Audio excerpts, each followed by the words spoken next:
Robert Mueller's investigation into Russia and various other related and unrelated topics feels like it's been going on for about a generation now, maybe multiple generations. But at some point, it will end. All things end. Obviously, we don't know what Mueller's findings will be. We do know there are an awful lot of people from the Democratic Congress to the entire news media who will use the Russia report, whatever it says, to try to force the president from office. That's inevitable. Donald Trump has an awful lot of enemies. He also has a lot of supporters. 63 million Americans voted for this president. Pretty soon, he will need every one of those people to stand up for him, and not just him personally, but for democracy itself, the principle that we choose and remove our leaders by voting, not through bureaucratic coups. That moment is coming. Will the president get the support he needs to stay in office? Well, so far, Trump's voters have been remarkably loyal to him. But loyalty is a two-way street. It must be requited. You stick by the people who stick by you. Has the president stuck by his supporters? Well, in some ways, he has. But if you voted for Trump, take a step back. How's your life 2 years later? Are you freer now to say what you think than you were on Election Day 2016? Are you bolder and more confident in your beliefs? Or are you more afraid? It's a question James Damore might ask. The company that Damore once worked for, Google, often boasts about its commitment to the free exchange of ideas. So Damore dared to exchange his ideas with others. He never threatened or demeaned anyone. Google just didn't like what he said. So they fired him, and they trashed his reputation so thoroughly he couldn't find a job. Something very like that happened to the tech entrepreneur Palmer Luckey. Luckey was thrown off the board of Facebook solely because he supported Donald Trump for president. And then how about Alex Jones?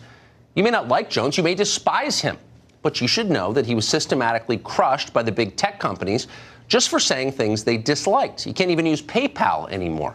And he's not the only one, hardly. Others have been punished not for what they say, but simply for refusing to read from pre-approved scripts. Virginia public school teacher Peter Vlaming lost his job because he resisted using pronouns he believed to be inaccurate. Vlaming didn't criticize or misgender anyone. He simply avoided using pronouns entirely and addressed a student by name instead. That wasn't good enough.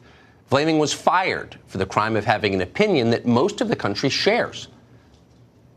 Those things happen, and they're just a few of the best-known examples. Imagine all those that don't make the news. How many Americans have been fired or denied work because of their political beliefs over the last 2 years? Who's protecting these people? In the business world, virtually every major company seems to have lurched left since Trump's election. Our corporate leaders are now openly determined to award this country's spoils on the basis of skin color rather than merit. They say that out loud. This is unfair, and it's deeply divisive. It makes Americans hate each other.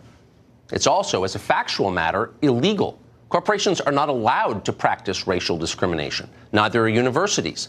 There's an entire division of the Justice Department that exists to enforce our laws against racism. Have they noticed what's happening? Of course they have.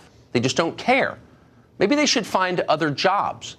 There are still lawyers in this country who care about civil rights, and the administration should hire them and set them to work. And while they're at it, they ought to defend our constitutionally guaranteed religious freedoms as well. Traditional Christian beliefs are not a crime. Discriminating against them is. Corporate America ought to be reminded of that. Beliefs that were considered conventionally conservative just 5 years ago are now routinely described as terrorism. Meanwhile, actual terror committed by the left seems to go unpunished. In 2017, to name just one example, a left-wing college professor called Eric Clanton smashed strangers in the head with a bike lock. Why? Because he believed they disagreed with his politics. Clanton was charged with a felony, but then the charges were dropped. He spent no time in jail. How did that happen? That same year, a left-wing mob in North Carolina destroyed a public statue they didn't like, purely because they felt like it. The whole thing was caught on video. Somehow, nobody was punished. At Evergreen College in Washington State, a left-wing mob ordered Professor Brett Weinstein to leave campus for having the wrong skin color.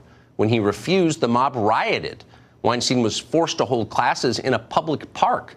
Police told him he wasn't safe on campus. Eventually, Weinstein resigned from his job. He felt he had no choice. The people who threatened Weinstein were never punished. In other words, they won. Violence won. This is all happening right now. Imagine how Barack Obama would have responded if it had happened to his voters while he was president.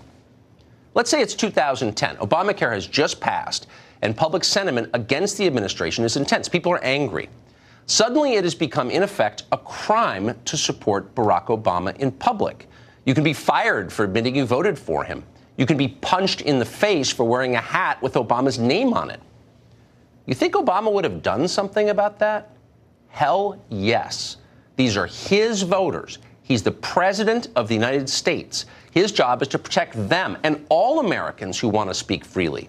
You would never get away with threatening an Obama voter for supporting Obama. There is no chance, not for a second. The FBI would be in your living room before you got home.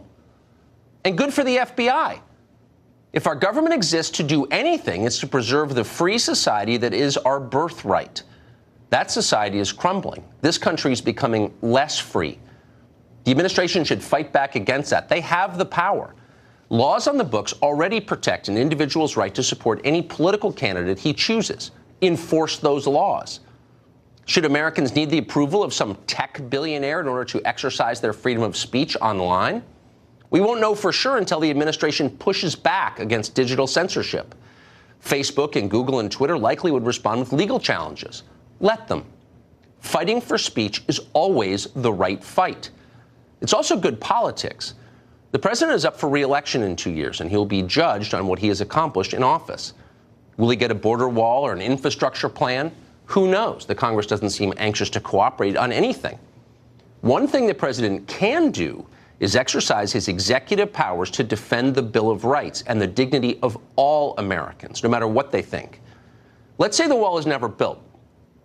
On the other hand, in November of 2020, the president can sincerely say to the country that he has fought as hard as he could to make certain that everyone in America is treated equally under the law, regardless of sex or skin color or political beliefs. No, he'll say, you didn't get new roads or airports. You didn't live to see Planned Parenthood defunded. Congress blocked all that. But the good news is you're no longer afraid. You don't have to whisper anymore when you say what you really think. You don't live in fear that some corporate sensitivity officer will destroy your career for thinking the wrong thing. You can say what you really believe in public. You're an American citizen. That is your right. If Donald Trump can credibly say all that 2 years from now, it's still possible he won't win, but he'll be a genuinely great president. Well, for decades, the Republican Party has been proud to call itself the party of free markets, and good for them. There's nothing wrong with markets, of course, we're for them. But there is something much more important than any economic system, and that is the health of people. When corporate interests and the interests of American families conflict, you've got to side with American families. It seems like an obvious one. We made it last week. We'll continue to make it. One person who's been saying this for a long time is J.D. Vance. He's the author of Hillbilly, Elegy, and he joins us tonight. J.D. Vance, thanks very much for coming on. Yep. So look, the point is not to make some kind of argument against market capitalism or any company in particular. The point is only that maybe conservatives, as they think about what's important, ought to put individual Americans, and particularly the family unit, the nuclear family, above all other considerations. Do you think that that's a crazy way to see the world?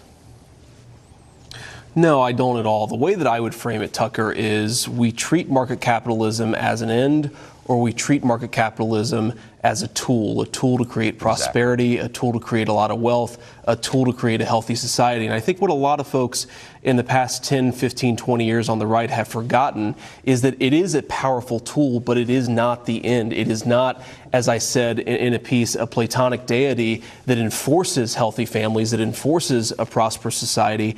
And to your point about corporate interests, sometimes the corporate interests who are responding to market incentives, who are acting just as you might expect a company to act, is actively going to harm the American social fabric. They do that sometimes because it's in their business interest. But for example, if a company is pushing opioids into a community in a way that's destroying families, whose side are we going to take? Are we going to take the side of the corporate interest, or are we going to take the side of American families? I just think it's an obvious way to think about it. It's obvious what we should do. So the Sackler family getting rich from selling OxyContin is not more important than, like, the health of an entire Kentucky county. Why has that been hard for conservatives, who I think really do care about families, are sincerely interested in families and preserving them. Why is it hard for them to say that, do you think?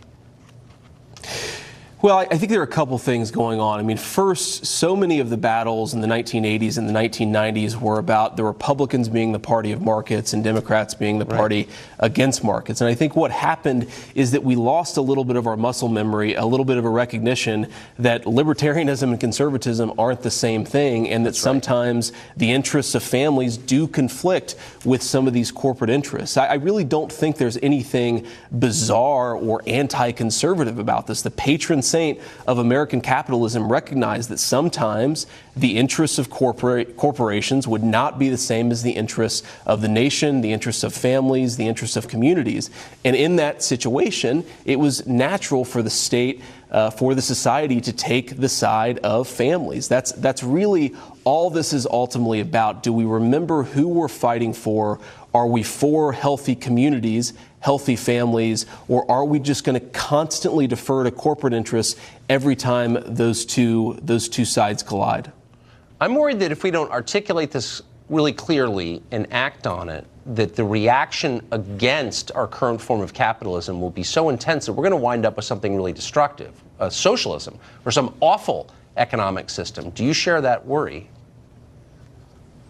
I definitely share that worry. And Tucker, if you look through history, if you look at the Bolshevik Revolution in the early 20th century, if you look at what was going on in the world as the the world economy transferred from an agrarian society to the industrial economy, there was a lot of war, there was fascism, there was Nazism, there was communism, and the United States avoided it because people like Teddy Roosevelt actually stood up for American workers and said, I'm not always going to defer to the interests of the corporate world. I think what's going on right now in our economy is actually a similar level of transformation. We're seeing a lot of people move from an industrial-based economy to an information-based economy, and the question is, what do we do to protect the promise of the free market, to ensure that it continues to be a tool to create prosperity so that we can have a healthy community, have a healthy society?